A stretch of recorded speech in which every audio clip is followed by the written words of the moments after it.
Live from the virtual Mid-Ohio Sports Car Course in Murrow County, Ohio, welcome sim racing fans to round 13 of the Midwest Sim Racing Association National Series, live on Apex Racing TV. Happy that you are all along for the ride here with us tonight. I am your host, Joshua Lee. Alongside with me in the commentary box is Marco Barbanera, who is also behind the scenes in the virtual production trailer. Qualifying wrapped up, the field now taking to the grid here at Mid-Ohio. And we'll grab a look at your starting grid for tonight's semi-professional fake race car driver 91, presented by Sim Racing Merch.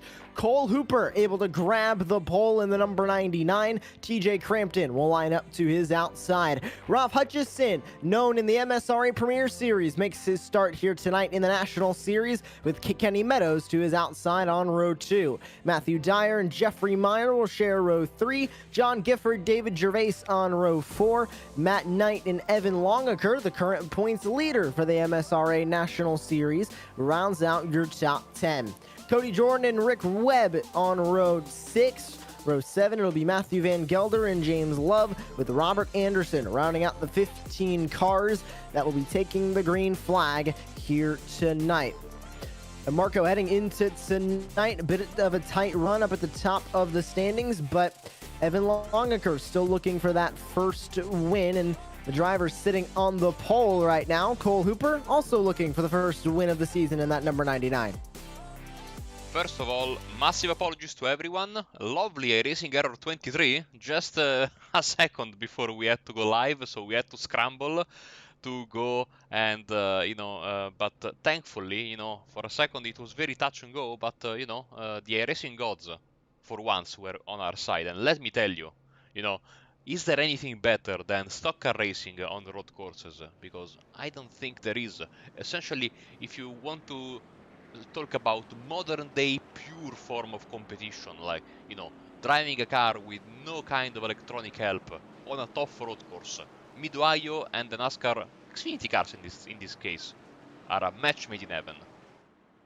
Short pace lap as we get ready to go racing here at Mid-Ohio. The field gonna grab that green flag, and we are underway here for 38 laps of action. Stage 1, 9 laps long. The field will dive their way into turn number 1. Already 2 cars fighting up at the top of the field, but getting loose on the outside. That's TJ Crampton in the 61. Taps the grass, taps a cone out into the middle of the course. He's gonna fall down to 4th. He might fall to 5th, but he'll stay to the inside of the 96 of Kenny Meadows. It's Hooper and Hutchison, your top 2 as they roar coming out of turn 2 and down the long straightaway through turn 3 into the hard-braking zone of turn 4 here on lap 1.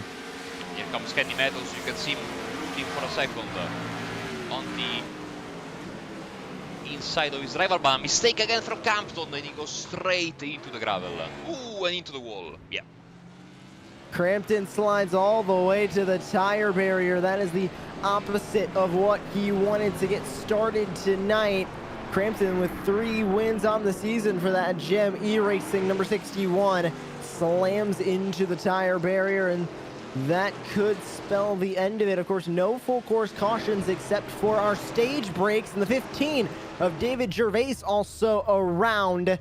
That looks to be around the exit of turn 5, heading into turn 6 as the 99 brings it through turn 12 and 13 to complete the first lap of the night, and he leads with a comfortable lead now over Ralph Hutchison, about 1.7 seconds over that number 51. Couple of drivers getting themselves caught up on lap 1, but you can see up front it's all Cole Hooper doing a great job of leading the way. Battle further back, Evan Longaker, the points leader, in 6th. He has John Gifford, who we're focused on now in the 81, trying to chase him down. And way off track down goes Rick Webb in the 3. Classic Mid-Ohio turns that these guys are getting caught up on, Marco. Turn 1, turn 4, a lot of the hard braking zones. These drivers are needing to get used to it. They're going way off track every time they head into them. And that is exactly what we were thinking about in the opening. I mean, there are not a lot of racetracks as tough as this one, I think, for stock car racing, with all these elevation changes, tough braking areas, sweeping corners. You have, here at Mid-Ohio, you have every kind of corner you can imagine. And so, I mean, it's really tough with these cars, and we've seen already a couple of laps, and a lot of drivers having a bit of trouble keeping it on the black stuff, but you know, not at the front, where Cole Hooper. Oh, and now Jeffrey Meyer, speak of the devil, he was sitting in 5th, and now hard into the wall once again, and he's missing important bits of his car. Dane. Why do I say Dane? Because Dane is bothering us in the chat. Joshua, of course. Hello, Dane. And that hood completely gone off of the 50. And hello to my colleague Dane Baird. And right off he goes again, right into the tire barrier. Similar issue looks like for the 50, just getting on the power a little bit too quick. He'll tow it back into the pit lane. That frontline Esports number 50. And they get parked behind the wall. Already early seeing a handful of drivers get themselves caught out here at the Mid-Ohio Sports Car Course. Remember, stage racing here in the Midwest Sim Racing Association, so we will have a stage break on lap 9 when the leader crosses the start-finish line to complete lap 9 and go on to lap 10. The caution will be thrown by race control, and then when the leader comes across the line to complete lap 21, head on to lap 22. We'll have our second stage break, and then the checkered flag will come out at 38, getting pinched by the 61 at TJ Crampton is the 16 of Matthew Van Gelder. He gets very loose down there in P10. And he got very close to tapping that grass. It just looked like Marco turning a little bit too much, possibly trying to avoid the 61 on the outside of him. Maybe thought he was a little bit closer than he was. And luckily, he didn't get turned around like a handful of other drivers have been doing in the first handful of laps. But now he does as he comes through the downhill portion, heading through turn 8. He'll go through turn 9 now, get the car back under him.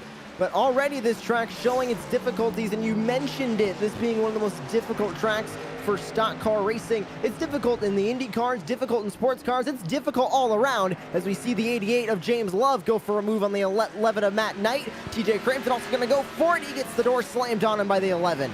I mean, these guys are absolutely going to need that stage break in a few laps, because this is, you know, high intensity stuff. You know, it's go for a move. If the move is good, okay. If the move doesn't go well, you're usually in the grass, and then you have to defend, and then you are into another battle. Then you maybe make another mistake, and then you find other drivers who made a mistake in your path. So this is high intensity stuff. Not, you know, exemplified especially by number 61 TJ Crampton. He's been you know, all over the place, as also Robert Anderson is around coming out of 1, I think, and he rejoins in front of Gervais, I think. Yes he does. But you know, all that we have said, and it's plain sailing at the front for Cole Hooper and Ralph Hutchinson, 1st and 2nd. Then there's Kenny Meadows also. You know, well, first of all, let me say that I'm looking at his livery, and I think they recognize that symbol on the hood, and if it is what I think it is, big thumbs up to him. And I do need to mention Ralph Hutchison, because he does compete in the MSRA Premier Series, and I'm on those broadcasts as well, and he had such a heartbreaking race in the VFW Memorial 600 last Saturday night when, ooh, and the 88 gets off track. That's James Love, and now the 61 at Crampton gonna go to the inside, coming through the carousel of turn 12, but it swaps right back to the inside for the 88, still side by side. That Great Lakes Motorsports Chevy Camaro not gonna have the power coming down the straightaway. The 61 of Crampton gonna pick up another spot, trying to rebound off that lap 1 incident. The 88, oh, completely sideways coming through that first corner. He saves it, now trying to catch back up to the 61 of Crampton.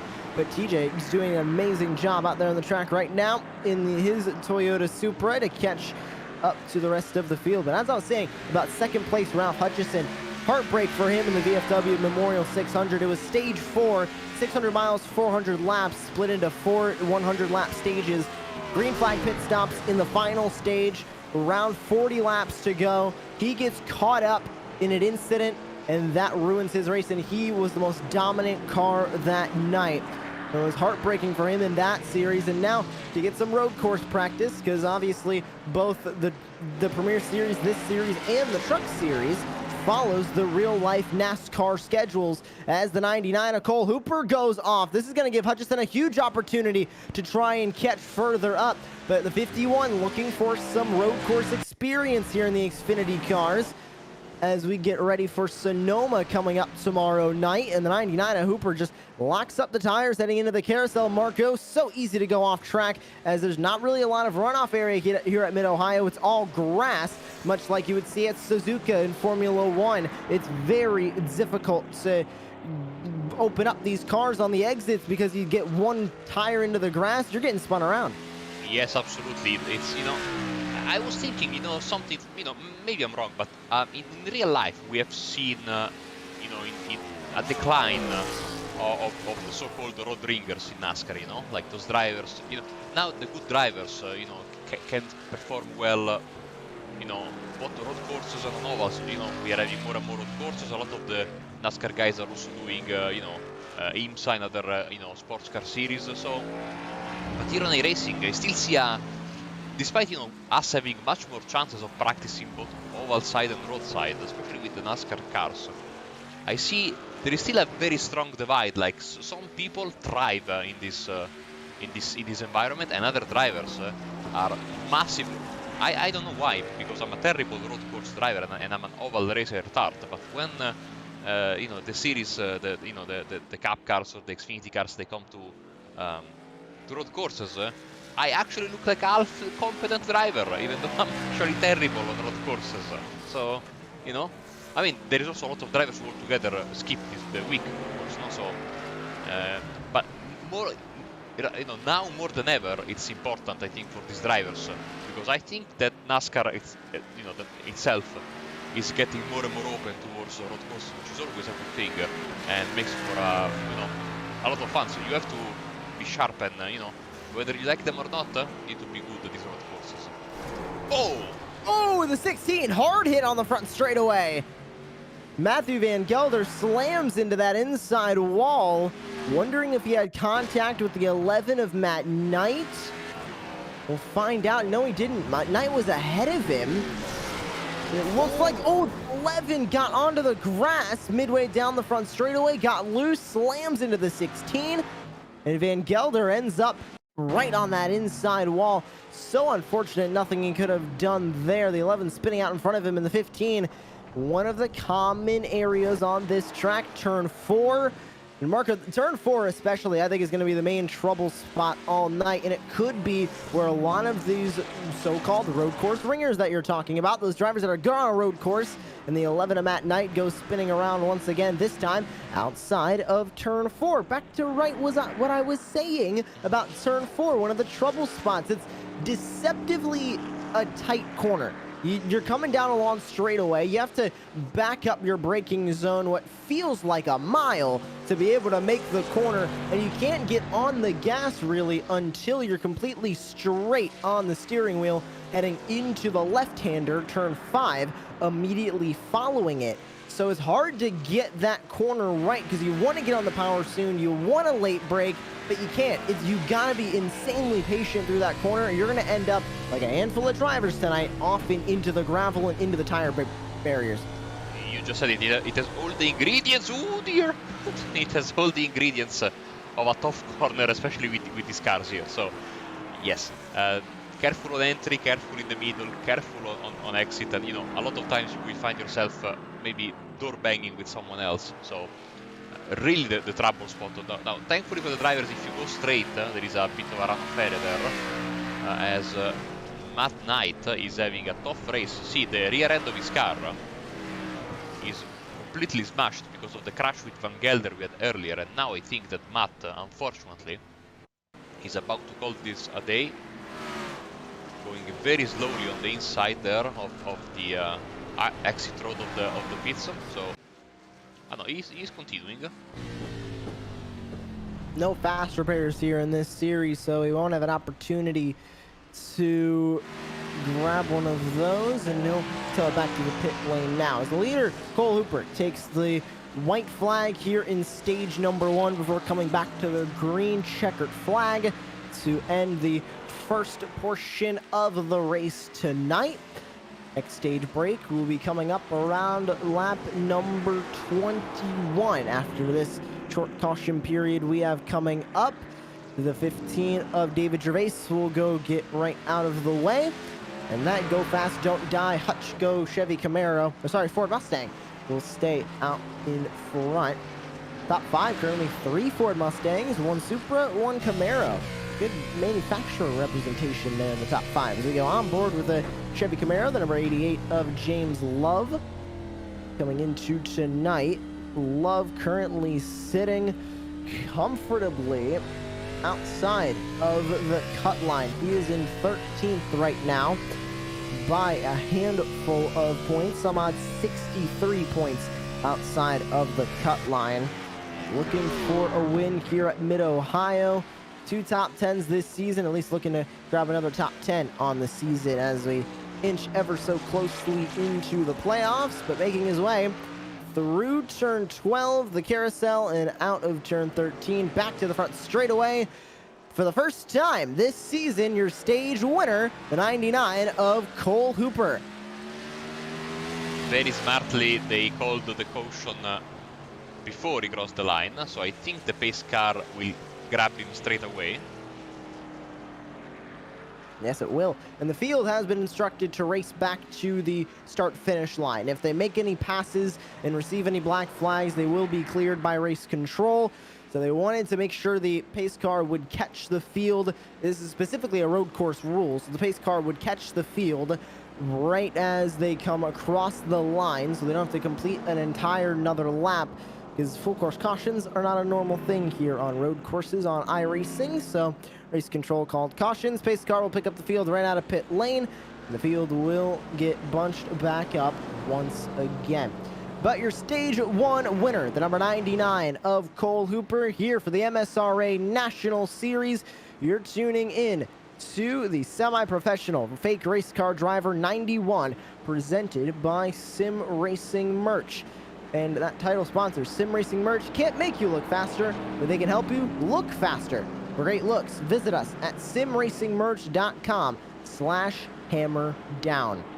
Also, one of the proud sponsors of tonight's race here at Mid-Ohio is Fantastic Sam's. Customers can find haircuts, hair color, treatment services, and more at a Fantastic Sam's near you.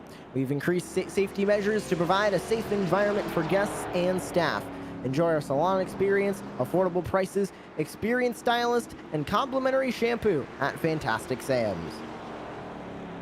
So stage number 1 over and done, Marco. It looks like Cole Hooper, Ralph Hutchison, the dominant cars here, but now, after that sort of carnage of the first lap and the first handful of laps, and the field not really getting super bunched up before that green flag was taken, do you think Kenny Meadows, Matthew Dyer, Evan Longaker, that rest of the top 5, maybe even going down further in the field once those drivers start to get into the rhythm of the race, do you think anybody's going to have anything for Cole Hooper as we see pretty much the entire lead pack? And yes, it is everybody on the lead lap bringing themselves down into the pit lane. So far, it's been masterclass from Hooper, even though we saw him make a mistake, but I mean, wasn't up there at the front. His fastest lap is almost 0.8 of a second faster than Hutchinson's fastest lap in second place. So they are the only two drivers that have lapped in the 129s, Hooper and Hutchinson. So other drivers have to step up their game. Again, I wouldn't look too much into that Hooper mistake that he made earlier, because everyone is making them. But this might be Hutchinson's, tactic from now onwards. That's put the 99 under a bit of pressure, and let's see if he can make it, crack again. But this time, maybe in a bigger way or in a tougher corner. So it's going to be interesting from now onwards, as they will have to now race to grab the pace car. There it is.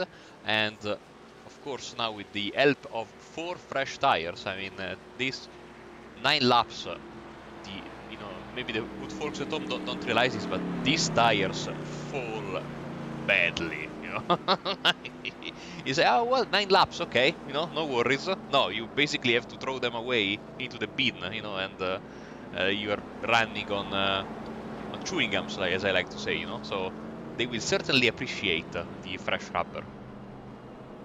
Cole Hooper specifically dropping about 2 seconds in lap times that last run through stage 1.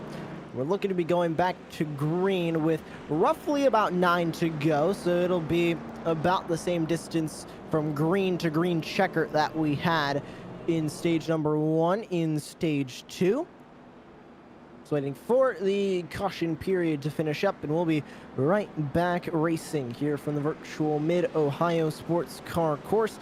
Grabbing a look above the Mid-Ohio Sports Car Course, and specifically at Evan Longaker in the 95. Comes into tonight your current points leader, 30 points good to David Santini for OSN Racing, who sits in second place. And Santini was the winner of the last road race in this series, unfortunately not making a start tonight, so we can't go 2 for 2 on the road courses, but nonetheless, still at the front, it's Evan Longaker of the points, 6 top 5s, 9 top 10s, but still winless in both wins and stage wins. So Longaker looking for a little bit of better luck. It's weird to say Marco looking for better luck when he's leading the points, but consistency is one thing, and that's great, but I know he's a racer. He wants those numbers in the win column, and he doesn't even have one in the stage win column at the moment, heading into the halfway point of the season. Yeah, reminds me a bit of, pre-dominance Martin Truex Jr. or, Kyle Larson, they're always there, always the bridesmaid and, never the bride. So, it would be nice for him to, if he's able to bring home a W. But of course, then in the end, of course, it's also big picture, at the end, a championship is a championship, So, there is always this bit of two things you have to worry about, and sometimes there is nothing you can do. You are just a consistent driver, and that is perfectly fine. By the way, let me give a big shout out to Rapid Fire Pizza, Joshua, because Rapid Fire Pizza offers amazingly good, amazingly fast, fresh made pizza. It's what we can do in 180 seconds. You can try one of our craft pizzas, or choose from over 35 fresh toppings and a dozen different sauces to create your own masterpiece. You can visit your own Rapid Fire Pizza in the states of Indiana, Kentucky, North Carolina, Ohio, and South Carolina, Texas, and West Virginia. Check out our website at www.rapidfirepizza.com. I'm very disappointed they don't deliver to Italy right now, because I could use for a pizza. And of course, the Italian gets the pizza read. I allowed him to have the rapid-fired pizza and read. Getting ready to go back to racing here at the virtual Mid-Ohio Sports Car Course. Cole Hooper in the 99, winning stage 1. He'll lead the field back to green for stage number 2. It's Ralph Hutchison, Kenny Meadows, Matthew Dyer, and TJ Crampton rounding out the top 5 here at the virtual Mid-Ohio. Stage 2 is underway. Good start for Hooper. He's going to already grab a comfortable lead over Ralph Hutchison in second place in the 51. Matthew Dyer in the 2, sitting there in third, not letting those front 2 escape too quickly. As here comes Dyer now, looking for a spot, and Hutchison going to make a look to the inside for the lead. Decided against it as we go on board with the 51, coming through turn 2. Coming out of this corner into the Austin Knight Memorial backstretch, as can see how much is Hooper stretching his legs and pulling away. So that was a perfect run through the corner and up onto the backstretch for the leader. Behind them, everything seems to be relatively fine. Now the tough braking area, let's see if everyone can get it right. And look at the braking from Hutchinson, fantastic line and marker there, and of course braking technique, because he was able to once again close the gap immediately between himself and Hooper. But now you see in this more technical twisty section, Hutchinson really sliding, whilst Hooper seems to be perfectly at ease. So, and once again the gap extends, and now Hutchinson has to watch in his mirror, because the colorful car of Matthew Dyer is coming, as Cody Jordan and James Love are exchanging some pleasantries in the midfield. The number 88 for Great Lakes Motorsports, trying to keep that spot away from the 8 on the car, 9 in the sim of Cody Jordan. The 88 goes wide, coming out of the final corner, and he's loose, and will he save it? He does! Gets on the grass slightly. The 81 of John Gifford has to go way down to the inside wall. But the 88 is able to save it, doesn't make contact with anybody else on the track. He'll fall now to P9, however, right in front of the 3 of Rick Webb, as we have 7 laps to go now here in stage number 2 on the night. 8 to go here in stage number 2. Cooper still extending that lead up at the front by a pretty comfortable margin. Here's a replay of that almost spin. A great save for the 88. Possibly some contact with the number 9 there. Coming through the carousel, overshoots it a little bit, way to the outside, tries to overcorrect, hits the throttle, gets loose, gets on the throttle again, full lock on the steering wheel, almost both ways, and he gets it saved. And the moment they went to replay, Kenny Meadows with an issue. Let's see. Looks like Crampton goes to the inside. Meadows tried to turn in a little bit too quickly in the 96. Did he also make contact with the 95? He locked up heading into turn 5 as well. Now they're heading into turn 6. It looks like that was the only issue for Kenny Meadows. He ended up just losing, it looks like, about 1 or 2 spots there on that incident. Just trying to turn down a little bit too quickly, Marco. Maybe thought the spotter would say he was clear a little bit too quickly, and he avoided contact, which is the good thing, but unfortunately lost not just that position, but 2 positions on that maneuver. Of course, I was wondering about the logo on his hood of the car, but of course I shouldn't have had any doubts because he's racing with number 96, which is of course the year where the legendary Columbus Crew Soccer Club were founded, and he's proudly sporting the logo on the car. And one of the most beautiful stories of fan support against an owner that wanted the team in the recent years in North America, and they were able to, fight for their team. And of course, as an Italian, I love the MLS, because we don't get enough soccer around here, Joshua. So it's impossible to stay away from it, from soccer. So I love following the North American movement. It's getting better and better, I can tell you that. It's a bit easier to avoid soccer here in the States. We don't have too much of it, and I personally am not a fan, but, I'll root for the USA in the World Cup. I feel like everybody's obligated to root for their country in the World Cup when it comes around. But grabbing a look here back on the racetrack, Cody Jordan in 9th place. Fairly decent day for him so far. He's stayed out of the wall as Robert Anderson, the 47, has been unable to. That car is stuffed into the tire barrier and missing the hood now as well. Looks like just tried to cut it a little bit too quickly over to the side. It looks like it was coming through turn 7 on the racetrack. The 15 also going way off. As we get a bit of overcast now here at the Mid-Ohio Sports Car Course. Track Celsius, go away. You don't need Celsius, this is NASCAR, Marco. Exactly, just give me a second. I can't even translate Celsius to Fahrenheit. As the 2 goes off, way off track, goes the 2 of Matthew Dyer. Was having a great run up here in the top 5 in that Pit Viper Ford Mustang. I will say, an amazing looking paint scheme, but ends up off track. Similar spot to everybody else. Yes, it was. It was turn 4 on the racetrack. TJ Crampton, even with all that damage to the side of that number 61, doing an amazing job to hold himself up in P3 at the moment, almost back up to where he started in P2 for that Gem iRacing Toyota Supra. And as if by magic, we should have freedom units. There we go. 120 degrees on the track temp. That is very, very hot. And you mentioned all of the struggles with this racetrack, Marco, at the opening of the show and throughout stage 1 as we saw these drivers really have issue with the racetrack. Now taking a look at that track temp, there's a definitive reason now why we're seeing pretty much every car sideways coming out of each and every corner. They're struggling for grip out there as the racetrack is so hot. I mean, you know, at least they might have wanted a little bit of help from Mother Nature, but not even that. It's absolutely terrible.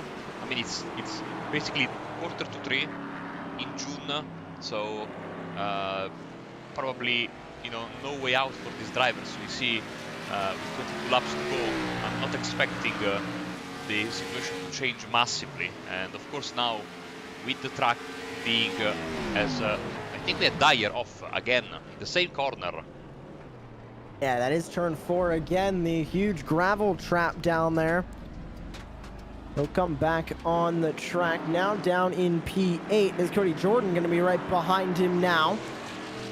Ooh, Jordan getting loose on the power as well through the downhill. Through turn 6, quick cut over to the side for turn 7, up and over the crest and into turns number 8 and 9, down into Thunder Valley here at the Mid-Ohio Sports Car Course. There's the elevation changes. It's really in that middle sector of the course, really turn 4 through turn 10. Not even throw in maybe turn 11 as you see the 9 of Cody Jordan struggling to get that car to turn. It's all uphill, downhill, off camber corners. It's just throwing so many curveballs at these drivers as they try and just get used to the track. As you can see, Cody Jordan still getting loose, can barely get the power down out here on the racetrack. This track's similar to Sonoma in the fact that you really got to go half throttle or 75% throttle to go fast around here. Full throttle is going to make you go backwards. He was feathering the throttle all the way through the lap, and that was quite interesting to hear, and makes you really realize how on point you have to be to, you know, make it out in one piece out of this racetrack. And you're absolutely right. Step on the pedal, on the loud pedal too hard, and you're going to have a bad day. So that's why it is so important. As we still love and Gifford, and you know, too bad for Dyer because I mean, he was having a very good run, and then these 2 mistakes, and now Rick Webb also joins him, another colorful car into the. I mean, who hasn't been there? I think everyone, including the race leader, have been there at one point or another today. And Gervais also taking almost to the oval, which, yeah, if you don't know, of course, I'm sure Joshua knows that there is an oval layout available, which I don't think has ever been used in an official series in iRacing, but it's there. I believe I've done it in a test session, and it's not the most enjoyable oval in the world, I will say that. It's a long straightaways and completely flat corners. It is not the most enjoyable experience that you can have on iRacing, but if you want to take to the full course here in these NASCAR Xfinity Series cars, that is slightly more fun, even though they are a bit difficult to drive, sliding around in these big hunks of metal that have too much horsepower than the tires know what to do with. It is incredibly fun to wheel these things around a road course. And as you mentioned, Marco, NASCAR going a bit more towards road courses, and here in the National Series this season, we've already been to one road course at COTA. Here at another road course of Mid-Ohio. We'll be heading to the Charlotte Roval in the playoffs. We'll be heading to the Indianapolis road course, Road America, Watkins Glen, and all of those road courses are all completely unique, as well as being all rather tough road courses, especially here on the iRacing service. This is what I love, you know, about these road courses. You were right, you know, each one is unique, and each one poses its particular set of challenges. Even Circuit of the Americas, you know, with all those, you know, tough braking areas, the left right sweeping corners. You know, these cars really don't like them, as Love disappears for a second. And now they are side by side, I think. Now they're not anymore. And Gifford, of course, being a bit wary there, what's going on. And I think that it's so beautiful, and you know, but especially out of all the tracks, I'm so happy that they are visiting now Road America, because I think, in my opinion, as you know, someone who lives on the other side of the ocean, you know, around here we always think, oh, our tracks are beautiful, etc. No, they are the best. I think Road America is one of the most beautiful racetracks in the whole world, and it's such an amazing, challenging, beautiful racetrack in a perfect location, and you know, cup cars around there are going to be incredibly fun. And the Cup Cars at Road America, I know, will be broadcasted with the MSRA Premier Series, and hopefully we'll see the National Series get broadcast at Road America as well that week, because these cars on road courses, whether it's the trucks, going down to the ARCA cars, they're always so exciting to watch, both out of sim and in sim. We're on board with TJ Crampton as he follows Ralph Hutchison coming across the line to take 18 laps to go. It'll be Cole Hooper, who this time by will take the green and checkered flag for the ending of stage 2, and he has opened up that gap. I don't think Hutchison really made any huge mistakes during this stage, and Hooper has opened up the gap to roughly about 8 seconds out there in front in the lead. He finished second place at COTA and got second place at both of the stages, as trying to shove his way to the inside as TJ Crampton in the 61 side by side with Hutchison down the straightaway. That was a massive dive from another state, basically. And now they're running side by side on the backstretch, or the front stretch, or you know, the start stretch, depending on the series you race in. Back down to the inside goes Crampton. He tries to cover off the spot. He wasn't clear in time. He gets turned into the gravel. That number 51 of Hutchison makes contact. Crampton over the radio saying completely his fault. Looks like he might have also locked up or got loose heading into that corner, and that sent him right around into the beach sand at the runoff area of turn 4. But coming through the final handful of corners, the number 99 of Cole Hooper is going to go 2 for 2 in stage wins tonight. Came into tonight with 0 stage wins. He now has 2 on the season as he comes across the line to win stage 2. With 88 off track. Yeah, he's interesting way to take the corner, and now he has to defend. There's also a lapped car there in the middle. But yeah, I agree with watching the replay. I think Crampton is absolutely right in admitting fault there. He overshot the corner, made contact. Thankfully for both of them, they will have this pit stop to make some repairs. James Love, I don't know how, but he's able to keep P6 despite doing 2 corners sliding in the grass in front of Dyer and Gifford. And as in the previous caution, of course, they were still running, despite, as Joshua was explaining earlier, despite the caution being thrown out, because this way, since the iRacing system really doesn't like doing cautions on road courses, instead of throwing the yellow after the start-finish line, they throw it before, so that the pace car grabs the leader straight away. We don't waste laps, mindlessly running around waiting for the pace car to catch the leader. So, Super from Hutchison, from Longacre, Meadows and Crampton, your top 5, and let's see it once again from high above, from the side. You see 61. I mean, this is not a perfect camera angle, but you will see the 61 overshooting the corner there, apologies. So I think that he was right in admitting his guilt there, Joshua. It was Cole Hooper up at the front to grab the stage win. And we would like to thank Shorebirds Racing Graphics for their support of the MSRA National Series. Shorebirds Racing Graphics offers great services at affordable prices. SRG does work with iRacing paints, logos, numbers, and even t-shirts. $5 from each sale are donated to the Midwest Sim Racing Association End of Season Prizes Fund as a way of giving back to the community. Visit them on Facebook at Shorebirds Racing Graphics. Also brought to you by, as we see the field coming down into the pit lane in the stage 2 break, Old School Ninjas. Old School Ninjas is a gaming organization that focuses on building a community with close friends. We welcome new individuals to the group with a red carpet and a seat at the round table.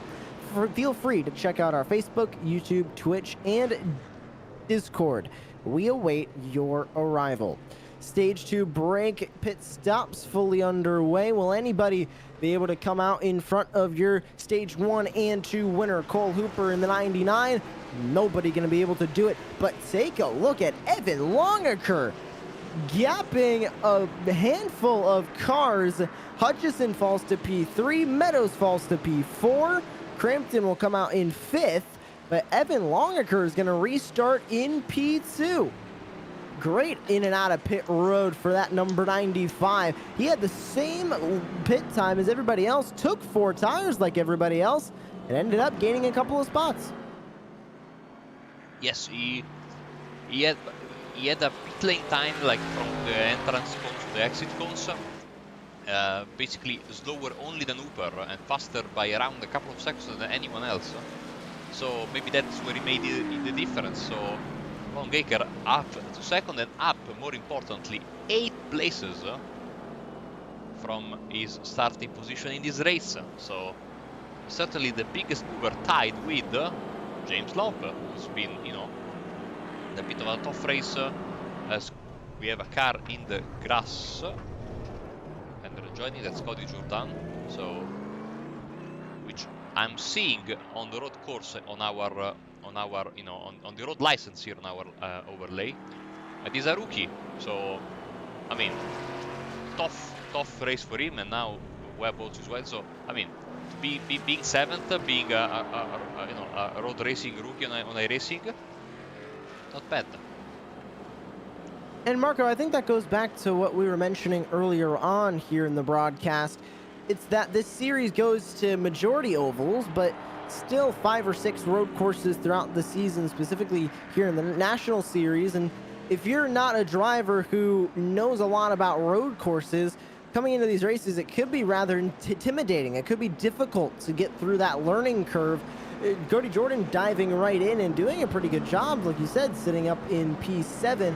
But for those drivers who aren't as versed on a road course, they need to learn quickly, and this could be the opportunity for drivers who are more experienced on the road course than the oval to try and grab some much-needed points on the season.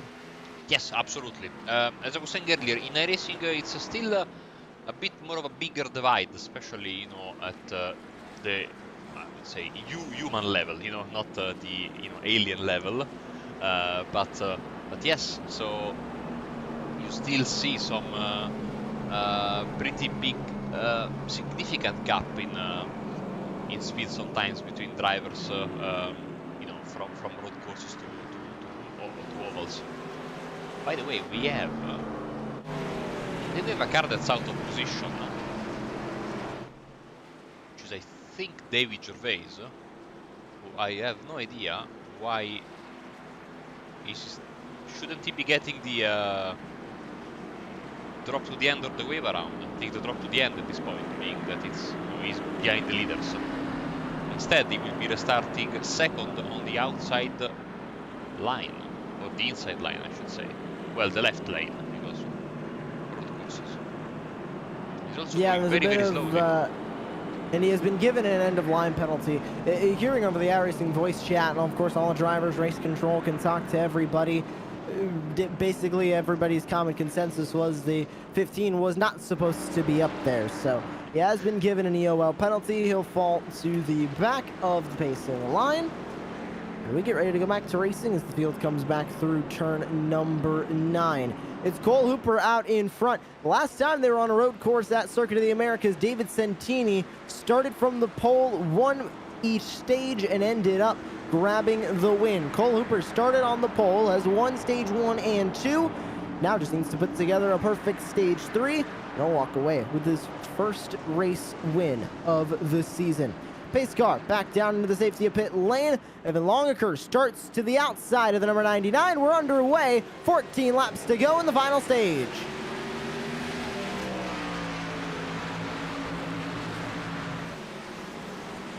Oh, jeez. Hutchison almost locks it up. He slides through turn 1, gets it saved as the 95 will keep P2. Hutchison all over the back bumper in his Ford Mustang. Looking to the inside now, heading into turn number 2.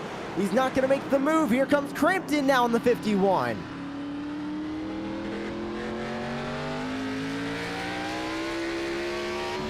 On board with Evan Longaker down the straightaway. Trying to pull away from the 51 and trying to catch up to the 99 of Cole Hooper. Not able to get anywhere near close enough out there on the track right now. Hooper just able to get the power down more effectively than everybody else. Able to make each corner, limit his mistakes. And sitting now in front as he leads the field through turn 6.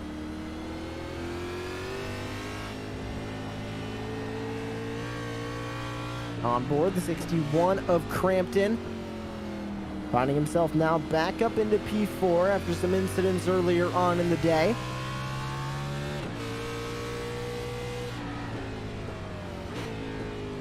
A solid 8/10 now behind the 51 of Hutchison. Crampton sits at 6th in the point standings right now. 3 wins on the season. The only driver with 3 wins this season, Marco. Or everybody else either with 0, 1, or 3 drivers with 2, being Santini, Meadows, and Michael Whitaker. But 3 wins on the season for the 61, and he's showing why he has those wins. He had issues earlier on, rallied back, now in the top 5, looking to grab onto the podium spots. And it's still very, very close, of course, from 2nd down to, I would say, 8th. Yes, Matthew Dyer was much higher before his mistakes in the 2nd stage. So I'm keeping an eye on him, seeing if he can, make his way back up as James Lobander. Oh, there is a big puff of smoke there at the front. Once again, it was, I think, Longacre or Hutchison locking the brakes there, entering the top left and right, as Rick Webb is a bit deep. Of course, all this battling here is doing a massive favor to Cole Hooper, which I don't think really needed it, but he will be thankful regardless. On board now, back with the 61 of Crampton.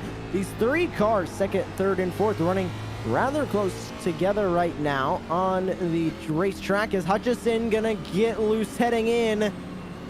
Opens the door now for the 61. Gonna quickly turn now to the outside. The 61 gonna lose out on the spot, being in the non-dominant lane, heading through that left-hander. Through the left-hander now of turn 1. About a car length back from the back bumper of the 51. But as I was saying, the 2nd, 3rd, 4th place cars, and I think you can throw in Kenny Meadows in the 96 there too for 2nd through 5th on the racetrack. All running close together, but Cole Hooper is checked out. 4.7 seconds over 2nd place Evan Longaker right now. Absolutely, and of course no more stage breaks, so therefore this time, if you pull away, you are going to get all of the benefits from it, which is of course going to be a race win. Cole Hooper 28.74 last time around. This is the fastest lap of the race, so certainly is pushing hard, knows that this is the moment where he can really blow this thing wide open, and a big statement, let's say, and basically put this one in the bag, even though of course we have to wait until the checker flag, as we have a bit of a moment there for Longacre going wide. Hutchison and Crampton still very close. Meadows is losing contact just a bit, and still we have Love, this time in a battle with Dyer. They both went past Cody Jordan.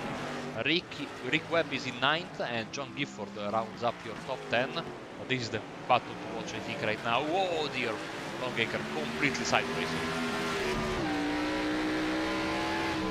So Hooper out in front by about 5.5 seconds now, a little bit more than that as he continues to pull away. Off track goes Evan Longaker in the 95. Here comes the 51 of Hutchison right on around. Here comes the 61 of Crampton right on around. In the 95 of Longaker, one mistake coming out of turn 1 put him from 2nd now down to 4th. Gonna have to try and rebound and get around Crampton and Hutchison once again. Hutchison, of course, the 2nd most dominant car out here of the day. And Marco, I do need to mention it. The last, I believe, 3 broadcasted MSRA races have had the dominant car of the night not win. With Cole Hooper knowing that, and of course we're live here on Apex Racing TV, with Cole Hooper knowing that, Do you think those nerves might be a little bit higher and that push to try and be perfect might be a little bit higher for the 99? Because he knows the track record for this series with broadcasted races is not the dominant car walking away with the victory. It's the dominant car making a mistake or getting caught up in a wreck and losing the race. Hopefully he's not listening to the broadcaster, first of all. And, you know, Oh, I hope secondly, not, or else I definitely just scared him. You know, one, because of course of the jinx, and second, because, you know, if you want to make some, you know, good luck gestures whilst driving, not easy. And especially right now, you cannot afford to be distracted by the, you know, by your courses. But it seems that, you know, if he makes a mistake, thankfully, you know, the big spot, which is the up-and-coming turn 6, turn 7, there is plenty of runoff. But more importantly, we have right now 12 cars running around. As this is a pass for position, by the way. So Van Gelder and Andersen, and there is a car wide there. It's the number 8 of Jordan. Cody Jordan off track. Number 9 in our timing, yes, and he's, I think, calling it a night. Looks like he's going to make it a tow back. Yes, he will. Stuck in the gravel. So, back to what I was saying, there is no reduced risk of getting into another competitor, given that we have now 11 cars running around. So, you know, he doesn't need to push, but, you know, conversely, we always, you know, say this, and a lot of drivers will tell you that the moment they stop pushing and start, you know, driving safely, quote unquote, is the moment they start making mistakes. So, you know, some drivers prefer to, you know, go all out until the end, not to compromise their, you know, their lines and their braking markers and, you know, the rhythm that they have acquired over the course of a weekend or a, you know, a day or a night like this. And Hooper also going for his first win of the season and third top 5 and 8th top 10 of this season. No pressure, obviously, for the 9 of Cole Hooper as he works his way down the straightaway into turn 4. Hutchison and Crampton still within striking distance of each other, about 6.5 tenths now separating these two. They come through down into turn 4. Make sure to not overdrive this corner on the rumble strip, and getting it turned around rather quickly was the 51.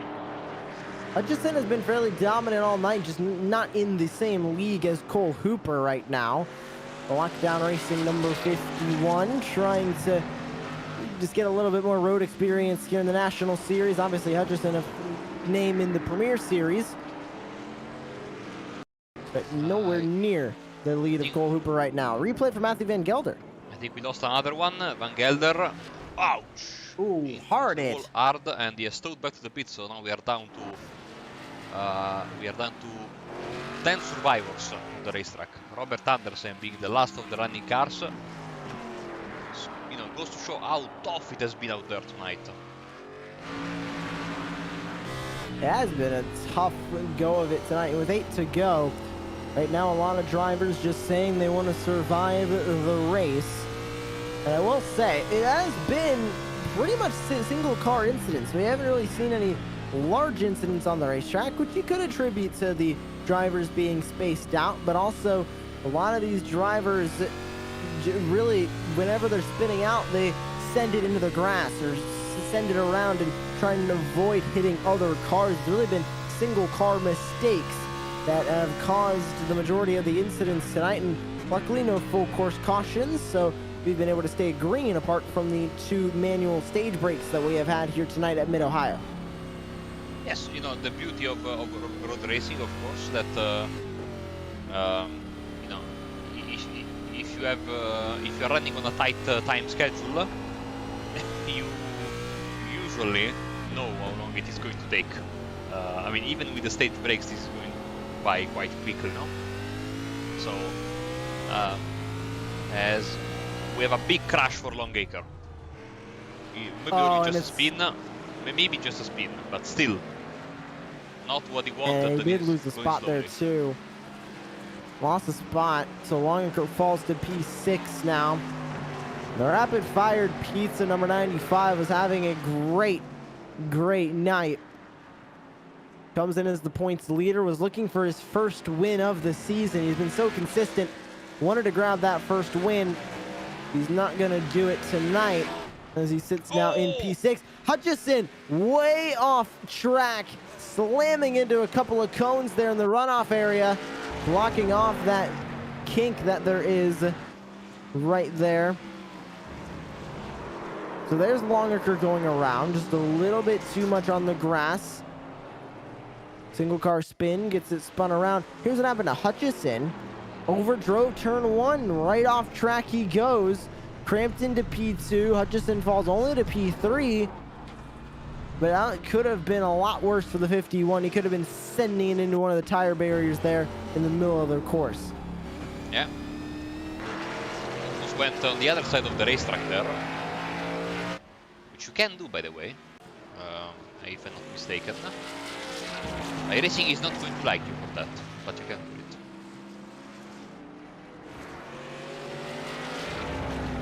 So Longacre now still in P6, so he's not too far down the order. As a mirror full of James Love.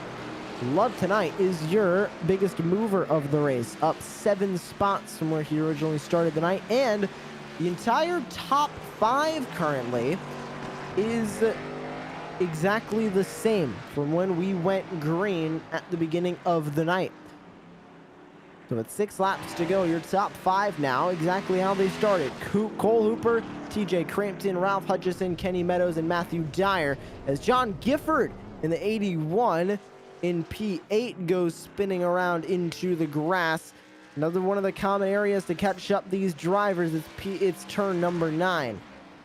Thankfully for him, Rick Webb was not close, especially because Rick Webb the previous lap also had an off. As now Andersen makes a close acquaintance with the red arrow there. And in the meantime, James Love just went past Matthew Dyer. Because I think Dyer, once again, unfortunately, made a mistake. Let's see. So we are in the late heel. race mistakes here. Yeah, right into the gravel goes the 2 of Dyer at turn number 2. Late race mistakes, catching a lot of these drivers off guard here as we near ever so closely to the finish of the race. 5 laps to go. So we will be finishing the race here in roughly about 10 or so minutes, a little bit less than 10 minutes. We'll be finishing up the race here. Obviously, no full course caution, so no threat of overtime. And Cole Hooper, 13.5 seconds. He finished second in both stages at Circuit of the Americas and finished second place in the race to David Santini. With no David Santini in this race, that opened the door for Cole Hooper to grab his first race win of the season. And hasn't locked it up yet, but he's on his way to grabbing it. Still has to survive these final 5 laps, but he has showed up to be absolutely the most clean and consistent driver all day long. He wasn't exempt from mistakes, but it was only one, and it was pretty minor. He didn't lose the position. It was right here where we are racing right now in turn 6, turn 7 as we get through the S's. So I have to say, absolutely, you know, it's okay to make a mistake like that in the race. Now he's drifting through the corners, enjoying his life up there, or maybe not enjoying the tires. You never know when you see a driver sideways, no? As Longacre again is deep into the braking area, and this time he will lose a position to Love. And possibly to Dyer. No, Dyer follows him through. Oh dear. 2 drivers right next to each other on the racetrack as well. 6th and 7th now on the racetrack go off at turn 4. It's been the same areas all night, Marco. Braking zone of turn 4. It's been braking zone of turn 9. The exit of the carousel has gotten a handful of drivers. The front straightaway, turn 2. Seems like the same spots on this racetrack, catching a lot of drivers off guard as we see David Gervais making a pit stop under green here in stage 3. Matthew Van Gelder also in the pits, along with Matt Knight. Matt Knight's been in there for a while, since basically lap number 10. Van Gelder's been in there, or sorry, yeah, Van Gelder's been in there for now roughly about 7 minutes. He has been in there since lap number 29. But Gervais comes out of the pit lane. Doesn't look like he grabbed any repairs, just grabbed some fuel, some tires, and right back out he goes for the last 4 laps of the race. I mean, I think Gervais went for a little bit of, you know, maybe a sandwich, because he stayed there for 12 minutes and a half. So I think he just wants to finish the race, you know. But yeah, I mean, in Speed Crew, at least they could have put the hood back on, you know, in 12 minutes and a half. But no, probably, you know, just coming out to enjoy the final few laps of the race, as he's right in front of Ralph Hutchinson, by the way, our 3rd place driver. I think that hood might be stuck in one of the tire barriers, Marco. It'll be a little bit difficult to put that hood back on there. You are correct. Well, but at the very least, if the wood is not there, you can use the engine to, you know, boil the water for the pasta. You know, many users cook the steak with the oil from the engine. I'm told it's extra tasty. Do not try that at home, folks. No. Do not try that at home. That is something for in-sim use only. You can cook simulated steaks on the simulated engine with the simulated oil. If you are hungry, order a rapid-fired pizza. There you go. There you go. We gotta get that ad read in there one more time. So we continue here. 3 laps to go for the Mid-Ohio Sports Car Course, and this race with only the locally enforced cautions is sped by here in the MSRA National Series, and we're glad all of you could join us here on Apex Racing TV. And helping put on tonight's race here, the MSRA National Series, is all of our proud partners here at Apex Racing TV, including Virtual Racing School. Virtual Racing School offers to improve your on-track performance with 50+ data packs for both road and oval racing, along with setups, track guides, data analysis software, and one-on-one coaching, as we see Ralph Hutchinson go off track along with Kenny Meadows in the 96.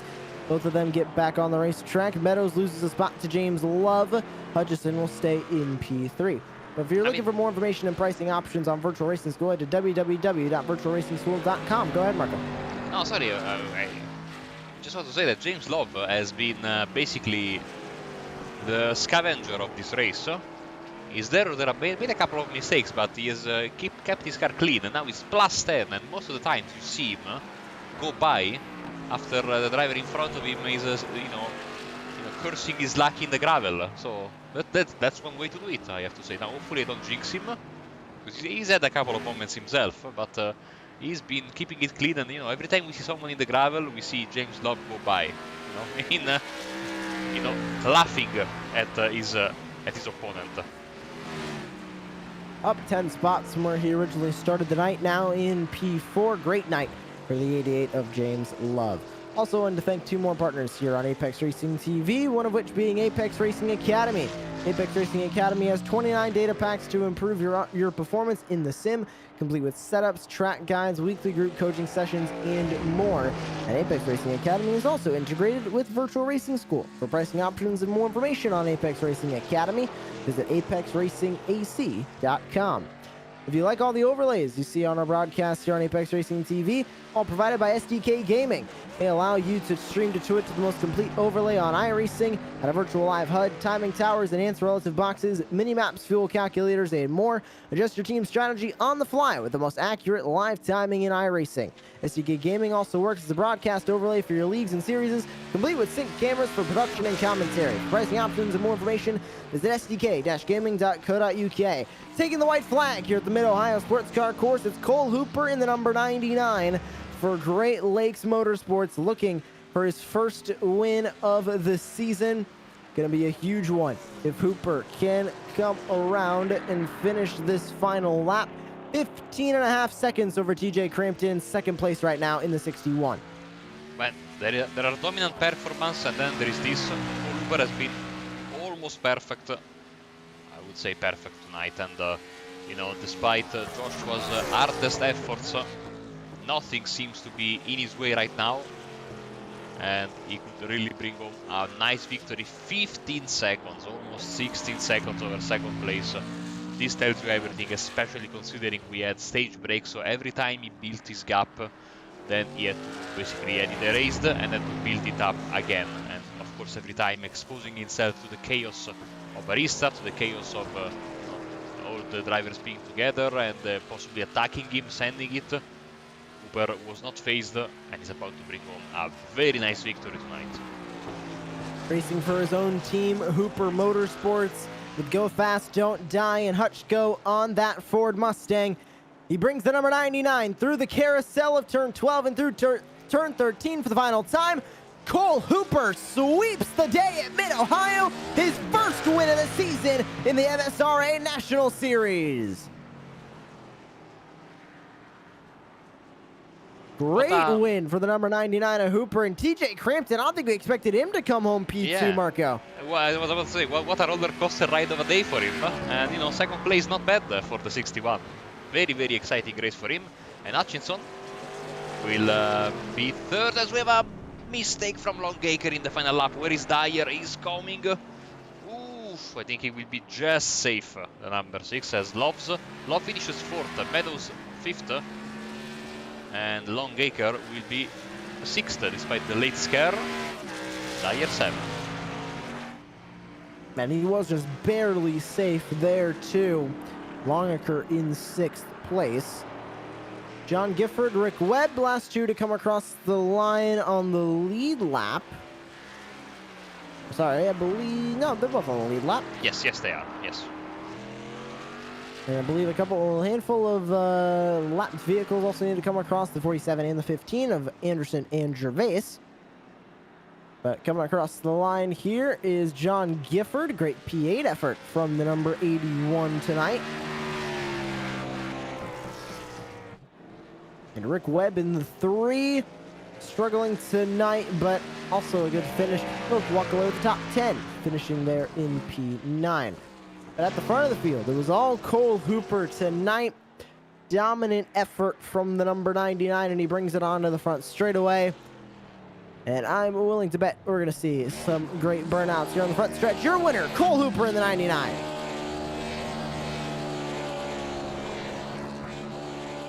Wow. Perfect stuff there. Lovely donuts. And whilst we have Cole in the background, who's going to show for us? I say, Joshua, we can go through the race results for tonight's event. And that great win for the 99 here in the semi-professional fake race car driver 91, presented by Sim Racing Merch. TJ Crampton able to walk away with a comfortable second place for Gem Racing. Ralph Hutchison from the MSRA Premier Series comes down to the National Series, pulls a Kyle Busch, as I like to say. He'll finish in P3. James Love in the 88 finishes in P4. Kenny Meadows will round out your top 5. Evan Longacre in 6th, Matthew Dyer in 7th, John Gifford in 8th, Rick Webb in 9th, Robert Anderson will round out your top 10. Matthew Van Gelder, Cody Jordan, David Gervais, Matt Knight, and Jeffrey Meyer round out your top 15. And all 15 cars that took the green flag here tonight is the 99 of Cole Hooper. Reverses it all the way down to the pit entrance, and he'll enter the pits that way. Creative way to celebrate here at the Mid-Ohio Sports Car Course for your race winner in Cole Hooper. And we enter the post-race show. Marco, it was a perfect day, like you mentioned, for the 99 of Hooper. Couldn't do anything wrong out there. Started on the pole, earned the fastest lap of the race. The only driver in the 128s during the race tonight, a 128.74, his best lap. Stage 1 win, Stage 2 win, and a race win. He couldn't have won anything else tonight because he won everything there is to win. I mean, absolutely perfect day for him. As I was saying earlier, we said many times over tonight, he has been absolutely faultless. And I think this is a big, confidence booster. If he needed to have a little bit more, practice, let's say, on road courses, this is the best way to do it. I mean, and he's got 2500 I rating on the road, so he's not really a slow driver. So I mean, we know that now 5000 is the old 3000, no? So I mean, 5000 is basically, people say that if you don't have 5000 you are no one, no, basically. But still, in my eyes, in my mind, still having having more than 2000 I rating on the road or on the ovals means that you at the very least have some basic understanding of what you are doing, you know. So it's certainly show that Cole knows what he's doing out there. According to our GPS positioning system, which is terrible, I said it, of course, it's a positioning system, being that it's GPS, but thanks to our GPS indicators, we only had 2 off tracks for him, which is basically one of the lowest values of the day among the field, and I think both of them were when he had that off in the earlier portion of the race. And I tell you what, we are waiting for the drivers to join us in the interview waiting area. Whilst we wait for the drivers to join us, I will send it very, very quickly to our sponsors, which are, of course, 2 of our sponsors, Apex Racing Academy and VRS, which are nicely tied together, as Joshua was explaining earlier, and then we will be back with the voice of the protagonists very, very soon.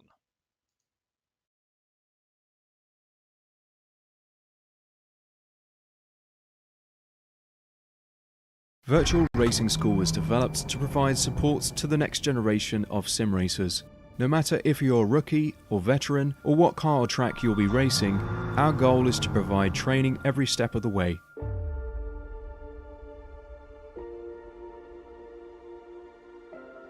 We found that iRacing can be quite difficult without proper training. There needed to be a way to prepare for on-track racing. With VRS, you can literally learn from the best sim racers in the world, including 4-time NASCAR iRacing World Champion Ray Alfalla. And Ray Alfalla is a 4-time champion of the NASCAR Peak Antifreeze iRacing Series. 3-time iRacing Grand Prix World Champion Martin Kroenke. Martin Kroenke becomes a 3-time world champion. Rallycross World Champion Mitchell de Jong. Mitchell de Jong is now champion for the iRacing Rallycross World Championship Series. And many other top sim racers. Data packs include everything you need to start learning. Our World Championship coaches create the data packs by setting a hot lap or a series of fast laps for you to compare, analyze, and replicate. Data packs also include a tutorial where the coach points out techniques they use to hit the fast lap. This gives you access to the latest driving techniques and setups before you even hit the track. Sign up for a free account and download the VRS telemetry logger. With this application running seamlessly in the background, your laps automatically start syncing to the VRS website. From there, you can analyze and compare 2 laps of your choice, whether it's your data, the coaches, or your teammates. VRS will automatically target improvement opportunities so you can get up to speed even faster. VRS also makes it easy for you to request and schedule one-on-one or group coaching sessions. These sessions can range from 30 to 90 minutes, and you can select the car, track, and setup combination of your choice. Visit virtualracingschool.com today to sign up and get started.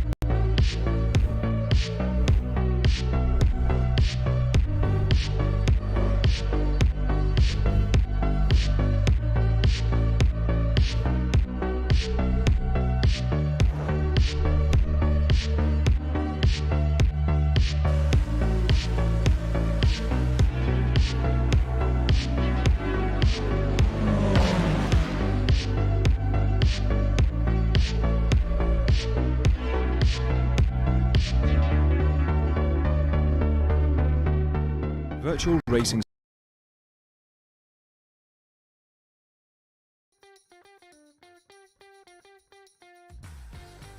Welcome back to the virtual Mid-Ohio Sports Car Course and the semi-professional fake race car driver 91 presented by Sim Racing Merch. Checkered flag has flown on Cole Hooper in the number 99 for Hooper Motorsports. He joins us now here in the booth for the post-race show. Cole, welcome to the broadcast booth, and a perfect night for you like we were talking about on the broadcast.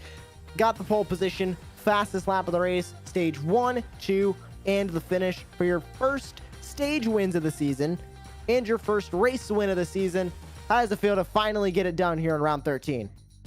It feels really good. It's been a long time since I've gotten a win. Like, I actually haven't gotten a win in this series at all, in the MSRA itself, so big night. And not to mention, this is coming off of the heels a couple of weeks ago of Coda. And you went into Coda and you were so close to getting the win there. Just David Santini got the best of you in each of the stages and for the finish tonight. With Santini not here, how much pressure did you feel coming into tonight, knowing that this could be your moment? You just had to be perfect and not make any mistakes all night, and you had these guys beat. Yeah, I think if Santini was there, I might not have won. So this was important for me to take the shot while he wasn't there. And now, of course, heading into the next round of the series is going to be Texas, but I'll fast forward a little bit to later on in the summer. Road America, Watkins Glen, the Indianapolis Road Course, and then fast forwarding even further into the playoffs, the Charlotte Roval. Do you think these road courses are going to be your best opportunities to grabbing more wins, grabbing more points heading into the playoffs? Or do you think you might be able now with this momentum to get it done on an oval somewhere? I think I could get it on an oval somewhere, but road courses are going to be my best shot. It's one of my stronger pieces. Well, thank you so much for joining us here in the Apex Racing TV commentary booth. Cole, anybody else you would like to thank here on Apex Racing TV? Just want to thank the fans for watching the whole broadcast and supporting, and all the competition that decided to race against me tonight. Congratulations on your win. That's Cole Hooper, the winner tonight here from the virtual Mid-Ohio Sports Car Course in the MSRA National Series, and transitioning over to second place finisher TJ Crampton in the 61, standing by with Marco Barbonera.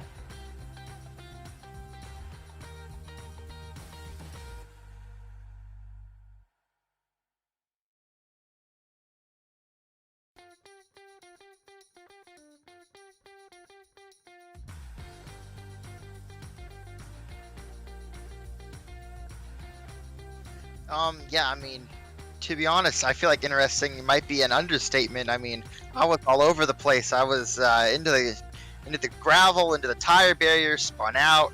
The track was crazy because at the beginning of the run, I had no rear end grip, and then as the race went on, I had tons of rear end grip, but no front end grip, and I couldn't brake. It was just a wacky race, and then I just calmed myself down and just run my own race, and I knew Cole was just gone. I couldn't catch up to him, so I just tried to pressure Ralph, and he made a mistake, and was able to get by him.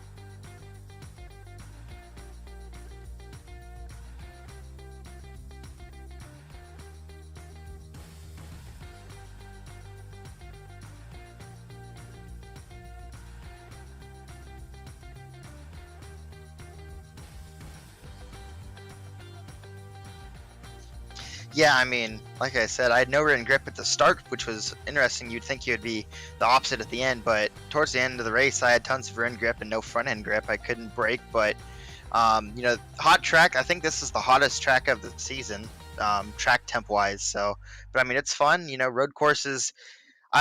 Sometimes I say I'm good at them, but today was definitely an off day for me, just off track wise. I still got second, but definitely not the way of how I wanted to get second. But I'll take it anyway.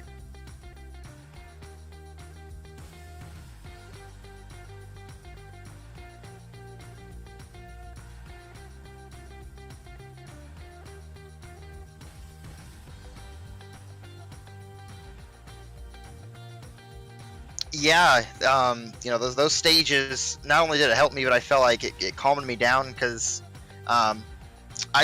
when I'm in this game, or simulator, however you want to call it, I just get so into it sometimes, and sometimes I put too much pressure on myself, and then once I make a mistake, I try to overcompensate that, and the final stage, I just told myself, calm down, it's the final stage, just run your own race, and just face who you're going to face. I know Cole was just too fast, so I didn't worry about him.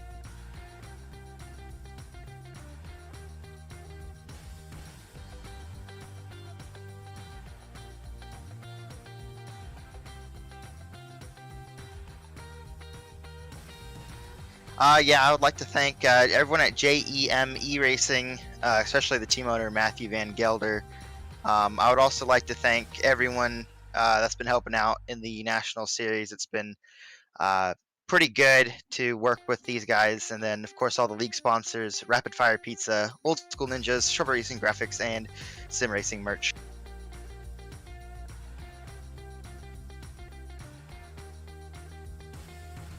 All right, thank you guys. Great to hear from TJ Crampton in the 61 there. And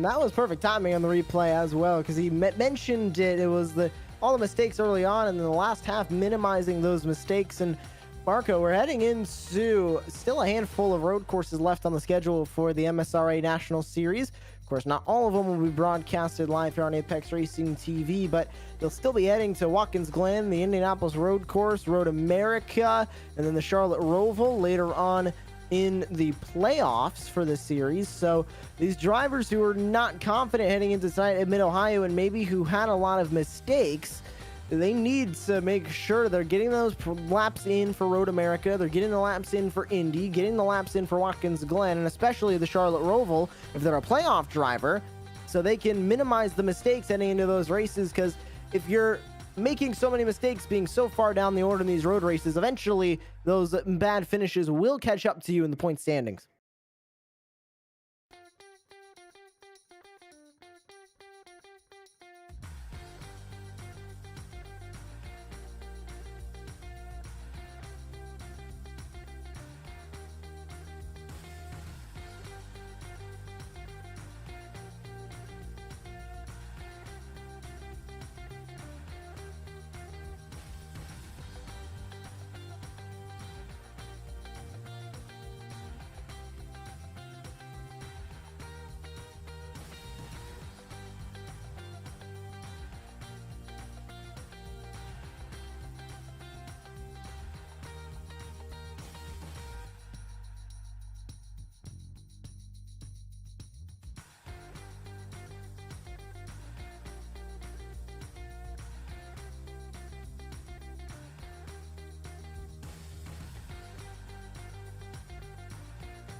It was a mistake-free race that got the win for the winner tonight, Cole Hooper. And for a lot of drivers in the top 5, and I want to bring up James Love before we head out here, Marco, because James was one of those drivers along with TJ Crampton, making mistakes earlier on in the race, and pretty much all the way through stage 1 and part of the way through stage 2. He was really out there making mistakes, ending up in the gravel and the grass. He came home with a top 5 finish there in P4, up 10 spots from where he started in P14. That is an amazing drive for the number 88, and it goes to show that even on a road course where we don't see full course cautions, except for, of course, those manual stage brakes, we had drivers who started to get used to the track, started to minimize those mistakes, and we saw them capitalize on it late. Before we go, we did get your last podium finisher. We'll bring him into the broadcast booth now. Ralph Hutchison in the 51. Ralph, I think it's safe to say a better race than the VFW Memorial 600 that you had at Charlotte last week in the Premier Series, but you came down to the National Series here at Mid-Ohio for a little bit of road practice. Is that why you decided to come down into this series, getting that road practice? Is obviously this week the Premier Series being at the Sonoma Raceway, also equally tough road course. Yep, that was definitely part of it. Road racing is something with me that I just want to keep getting better at, you know. Mid-Ohio is about 75 miles from my doorstep, too, actually. I'm going to the Xfinity race tomorrow, so that was part of it. Just wanted to come out and have some fun tonight, and I think we did that. and a good finish as well, coming home in P3. It was a day of surviving, it looked like, for a lot of drivers. How easy was it for you to stay consistent and stay out of the grass and the gravel? Because it looked like you went off a couple of times, but no hard hits into the barriers, and you were able to mainly keep it on the gray stuff for all night. Yep, I had to push the car just a little bit harder than I wanted to. Definitely didn't have enough race car there. It's just, you know, trying to push for a little more that wasn't there the 2 times I went off, you know. Want to thank everybody at Lockdown Racing, Sparko, MPI, Dude Wipes, Makoni Setup Shop, and Garage Guys, everyone that helps this group out. So, yeah, just lacked a little bit of race car tonight, and I was trying to get something that wasn't there. Well, thank you so much for joining us here in the commentary box tonight. That's Ralph Hutchison, driver of the number 51, finishing 3rd here at the Mid-Ohio Sports Car Course. And that will do it for our broadcast here on Apex Racing TV. But there's still so much more upcoming events that you can catch live on Apex Racing TV this week, including coming up tomorrow, the Apex Racing Academy F3 VRS Super Series. Round 7 at Monza at 7 p.m. UTC, 3 p.m. Eastern Time. SRF Weekend Warriors also tomorrow night, 7:55 p.m. UTC, 3:55 p.m. Eastern Time for round 12 at Sebring. The Formula 3.5 Championship, round 12 at Phillip Island at 9:45 p.m. UTC, 5:45 p.m. Eastern Time from Phillip Island. IGP Fun F3 Series, round 12 at Monza on Sunday at 8:25 p.m. UTC, 4:25 p.m. Eastern Time. iRacing Israel League, round 13 at Monza on Monday, 7 p.m. UTC, 3 p.m. Eastern. Rikmatech World Challenge, round 7 from Twin Ring Motegi on Tuesday, June 8th, 12 a.m. UTC, or Monday, June 7th at 8 p.m. Eastern Time. The Ray Esports League returns on Wednesday, June 9th at 1 a.m. UTC, or Tuesday night, June 8th at 9 p.m. Eastern Time for round 8 at Sonoma. And then you can catch the entire upcoming event schedule, including it as it gets updated each week at apexracingtv.com/schedule. That will do it for our broadcast here of the MSRA National Series Semi-Professional Fake Race Car Driver 91, presented by Sim Racing Merch. And thank you for joining us from the virtual Mid-Ohio Sports Car Course for round 13 of the Midwest Sim Racing Association National Series, live on Apex Racing TV. For Marco Barbonera, I am Joshua Lee, and we are saying good night from virtual Ohio.